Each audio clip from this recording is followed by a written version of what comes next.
Hello again, everyone. Janeway here.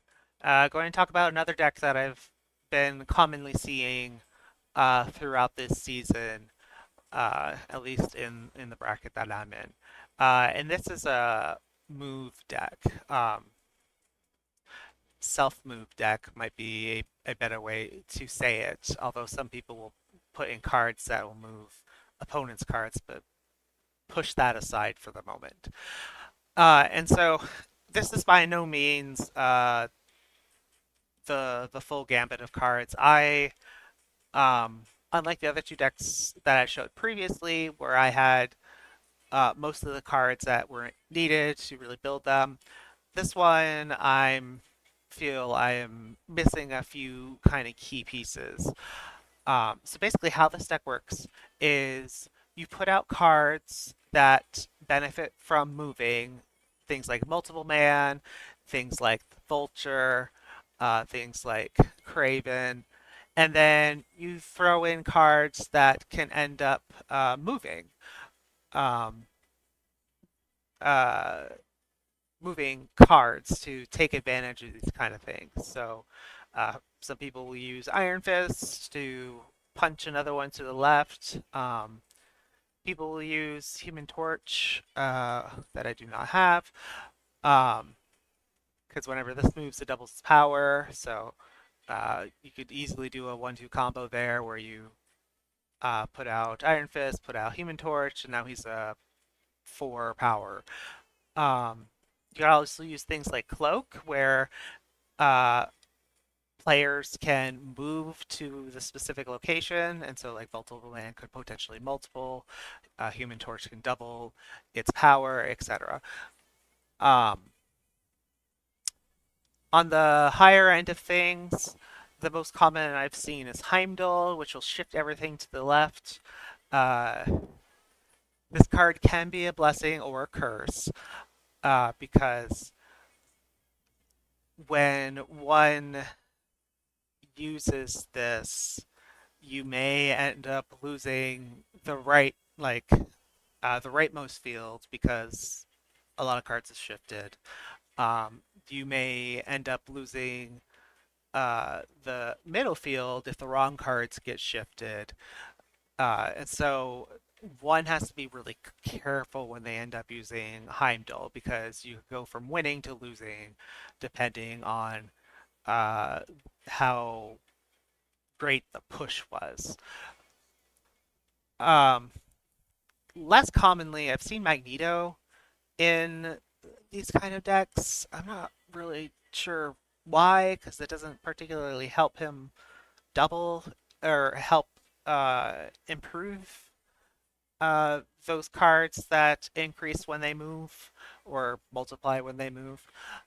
Um, and I've also seen Magneto backfire. And so some decks, like say the Destruction deck I talked about before, that has things like Sif and um, Sabretooth and Venom.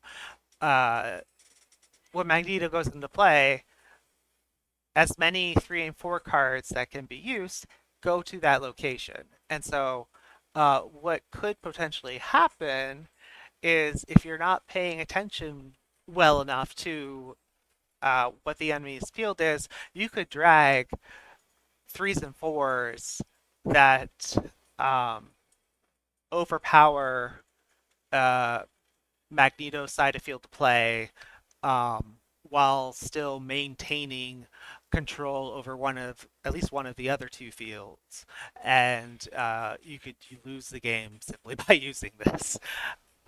So uh, using Magneto, kind of say take it with a grain of salt. Um, if you get the motion going and there's not anything to disrupt that, this can uh, this kind of deck can be very beneficial. Um, of course, there's some different cards that people sub in and out. I've seen people use Professor X to help block people from playing on a field that they are winning at, while still allowing them to move their cards in some way, shape, or form. So that's another tactic you'll sometimes see in these kind of decks.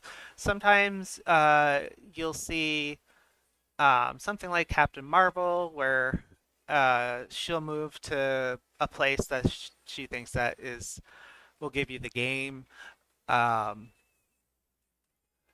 things like Craven could take advantage of that, of her movement if she lands on the same area she's in. So you'll see some. Uh, these aren't necessarily primary cards in the deck. Of course, as I said before, I don't have enough cards to make this deck. Enough of the right cards to make this deck.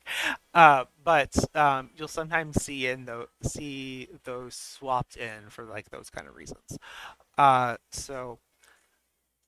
This deck has been, when I play against it, uh, fairly good. Um, One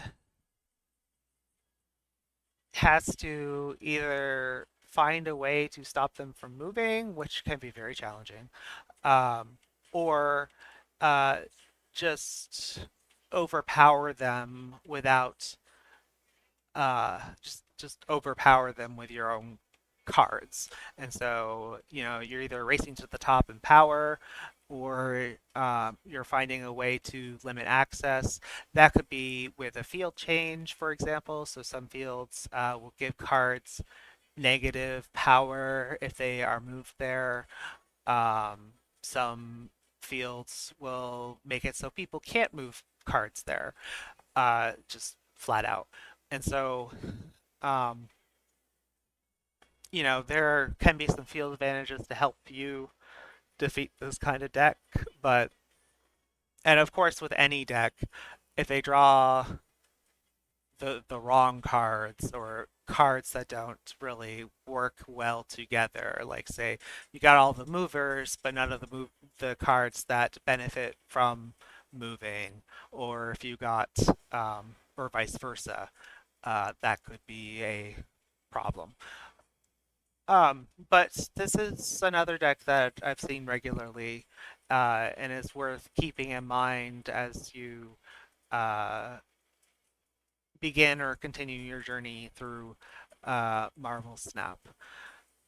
Uh, okay. If you uh, found this video useful, feel free to like, follow me on YouTube. You can follow me on Twitch. The address is in my About Me section and below in the video. And if you want to help continue this kind of content and are able to, feel free to uh, donate. Um, Link also below somewhere. Uh, Hope this is useful. We'll continue this series in a bit. There's at least 2 or 3 other kinds of decks I want to mention. Until then, Janeway out.